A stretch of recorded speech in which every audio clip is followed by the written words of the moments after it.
Welcome to నల్లా news channel. నూతన ఫ్లైఓవర్ను ప్రారంభించిన ముఖ్యమంత్రి యనమల రేవంత్ రెడ్డి. అదేవిధంగా ప్రజాభిమానం దండిగా ఉన్న నాయకుడు Serilingampally assembly Congress party in charge V Jagadishwar Goud CM Revanth Reddy ప్రజల సమక్షంలో ఫ్లైఓవర్ బ్రిడ్జి ప్రారంభోత్సవం సందర్భంగా వారి అభిమానాన్ని చాటుకున్నారు. జగదీష్ అన్న ప్రజాభిమానం ముందు షేర్లింగంపల్లిలో ఎవరూ సాటి లేరు.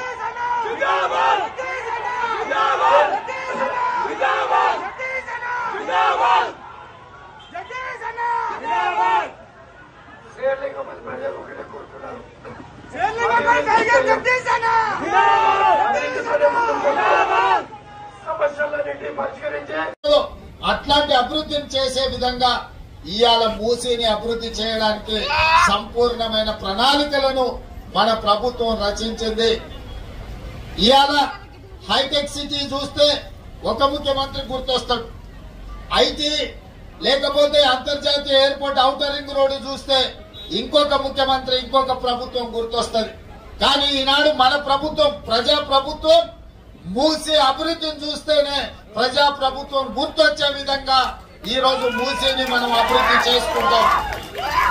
అదే విధంగా తొందరలోనే రీజనల్ రింగ్ రోడ్డు పనులను ఏర్పాటు చేసుకొని ఔటర్ రింగ్ రోడ్డు నుంచి రీజనల్ రింగ్ రోడ్డు వరకు అన్ని రేడియల్ రోడ్స్ ను అభివృద్ధి చేసి మన నగరాన్ని ఇంకా విస్తరించే విధంగా ఇవాళ హైదరాబాద్ ఔటర్ రింగ్ రోడ్డు లోపల హైదరాబాద్ కోర్ అర్బన్ ఏరియా కింద ఇవాళ మనం అభివృద్ధి ప్రణాళికలు రచించడం. అందుకే ఔటర్ రింగ్ రోడ్డు వరకు ఔటర్ రింగ్ రోడ్డు లోపల ఉన్న హైదరాబాద్ ను కోర్ హైదరాబాద్ గా నిర్ణయించి దాన్ని మొత్తానికి కబ్జాలను నియంత్రించడానికి నీటి ఎక్కడికక్కడ నీళ్లు నిలిచిపోతుంటే తొలగించడానికి ట్రాఫిక్ సమస్యల్ని తగ్గించడానికి హైడ్రా అని ఒక కొత్త సంస్థను ఏర్పాటు చేసినాం. ఔటర్ రింగ్ రోడ్డు నుంచి రీజనల్ రింగ్ రోడ్డు మధ్యలో సెమీ అర్బన్ అంటే పెరి అర్బన్ కింద ఇతర ప్రాంతాలను అభివృద్ధి చేసి ఫార్మా క్లస్టర్స్ ను అదే విధంగా శాటిలైట్ టౌన్షిప్ లను అభివృద్ధి చేసి ఈ రోజు నగరాన్ని విస్తరించడానికి కావాల్సిన ప్రణాళికను సిద్ధం చేస్తున్నాం.